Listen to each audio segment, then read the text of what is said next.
it back. He said, I would rather play against Army. Yeah. Who also has sets on Oscar this game. That's got to tell you something about how scary it is to play against them. Yeah. This being their first set of the night, starting on Pokemon Stadium 2. Unsurprising to see this be the venue. He parries the side magnet. Interesting thing to see. That Lima has already got a good read on how Awestin, or at least a good guess as to how Awestin wants to make those approaches happen.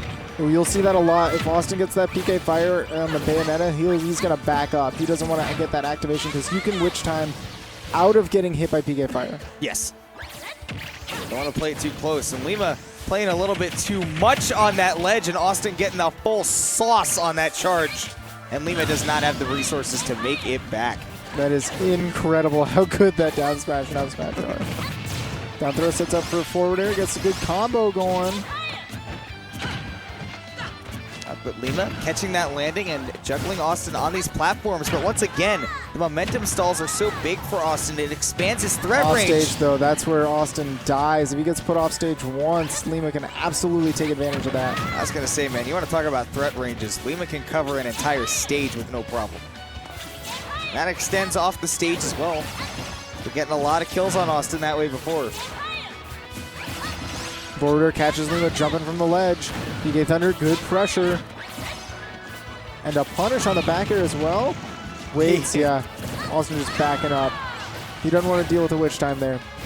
Now, I know that in Smash 4, if you shielded where a point where Bayonetta could witch time, you would still be in witch time. Yeah, that's still true. That's still true. Okay, it would just be that you're in shield and not just getting hit. Yeah. Back throw on that platform is going to take that stock. Austin's in at 63. Now playing a little bit of defense, but as always, it's Awestin. Eventually, he's going to fade in with those aerials, and Lima calling him out on it. Austin rolling through the pressure. That back air is scary to deal with on the shield, but Austin's firing back with aerials. And one of the big things you want to avoid when you play against a Ness, and specifically one like Awestin, is you want to avoid giving him the chance to use those aerials on shield, because that, especially that forwarder, when it's on shield, that's when it becomes safe. Austin going for PK Thunder 2 setup with the immediate jump and thunder after the back throw. But Lima not having any of it. ABK's through, gets a back air, and now putting on a ton of damage on this next stock. Right there, that's something that Lima was actually telling me about that earlier, is how he waits for Awestin to whiff a move, and that is how he finds his opening. And he was so far away, he was able to do it with the ABK. The little reset on the platform, waited for the end of the witch time to catch the up tilt. Forward throw's going to put Awestin off, and I'm scared for him. Oh, tumbling off! Oh. No chance at a tech. Wow. Again, Lima's so aggressive to try to get those edge guards, and Awestin... A slight mistiming from Lima going for the witch time there. Awestin was in the right place at the right time. Actually, he was in the wrong place at the right time. Right. Yeah. But, man, we definitely saw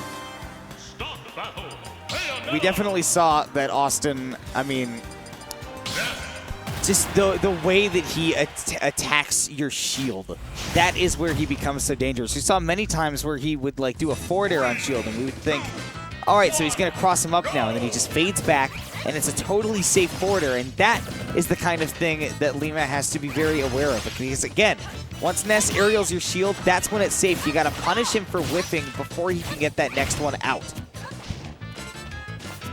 And Awestin trying to take it to battlefield. Or, I'm sorry, yeah, Lima taking it to battlefield to try to combat that. Oh? Coming down with that downer. It's a surprisingly good move with a surprisingly good hitbox. And Awestin able to tap Lima out of that witch twist with the yo-yo. I can't believe he can challenge that move. He got the grab before the witch time was able to come out. Back throw not going to do it, but chasing with the PK Thunder, that one thing gets away. Awestin trying to go for the yo-yo to catch that stock. But Lima's so resilient. Whoa, that was the best combo I've seen from Lima all night. My goodness. First of all, the resilience to be able to pressure out of shield there with the fairs, string it all the way along, and then read the air dodge in. Lima, you're nuts. That's what you call a real read. Sometimes people are like, oh, he read that, and you're like, oh, not really. He just kind of guessed, or he kind of narrowed down the options. But there, that was a read. Awestin was like, Also was in a bad situation.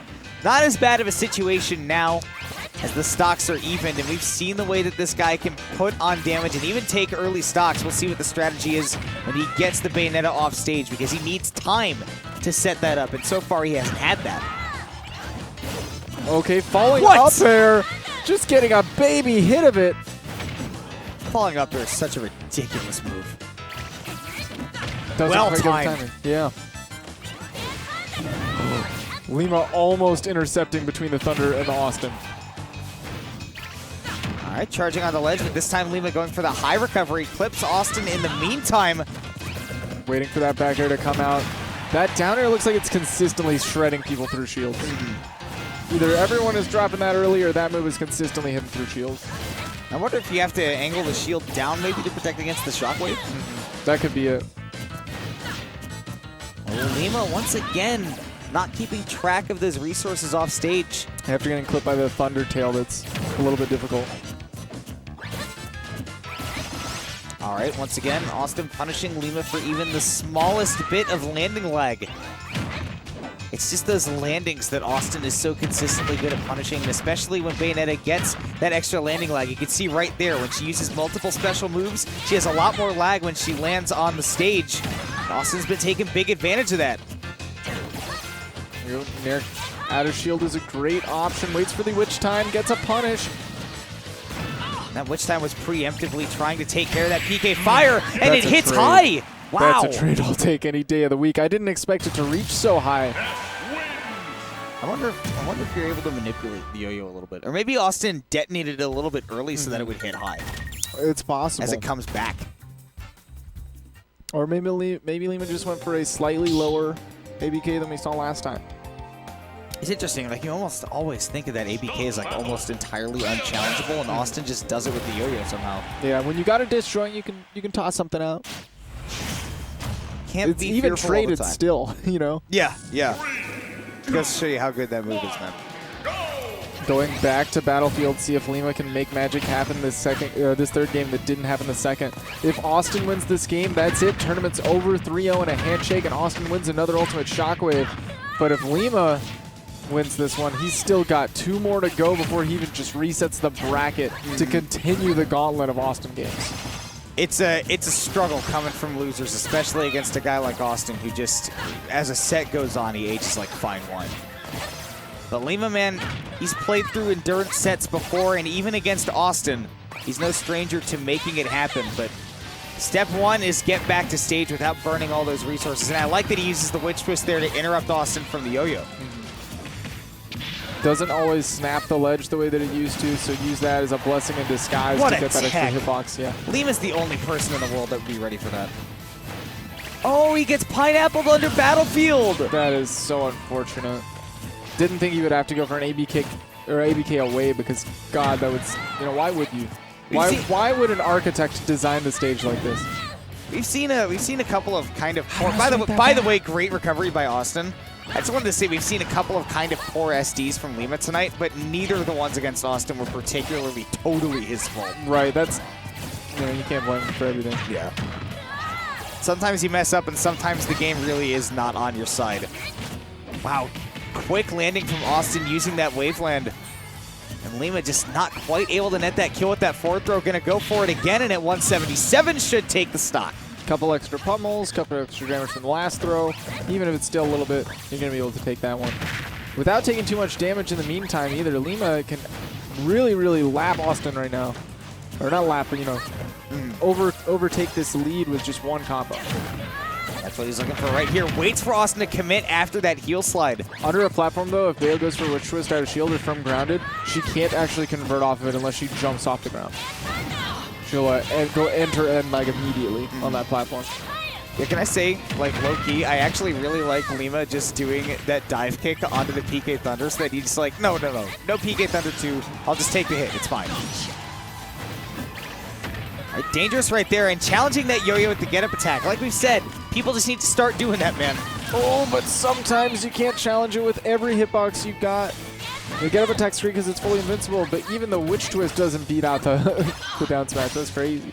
My goodness, Awestin raising the roof. He's got Lima off stage again, and he waits for him to commit to an option back on stage, but we'll see if Lima's able to pick up the edge guard. Backs off at the right moment. He still had his jump too. Oh, but Lima was ready. I expected an air dodge from Awestin, but I think, you know, Lima's reactions probably could have covered the same way. This simply wouldn't have been as stylish. Awestin escaping all of that pressure on the platform with the air dodge. But Lima resetting real nicely. Going so high. Big damage. This is what we know him for. It's that big combo game that does Lima justice, but now it's time Awestin holding forward really, really hard right now. Oh, Which time? roll back. Barely avoided the giant fist. Lima walking away, he's like, oh, dreadful. Okay. Yeah, Lima walking away because he sees that Awestin keeps fading in, one attack after the other. But there we go, catching Lima retreating to the platform. Lima stood up. He thought, oh my God, is he good?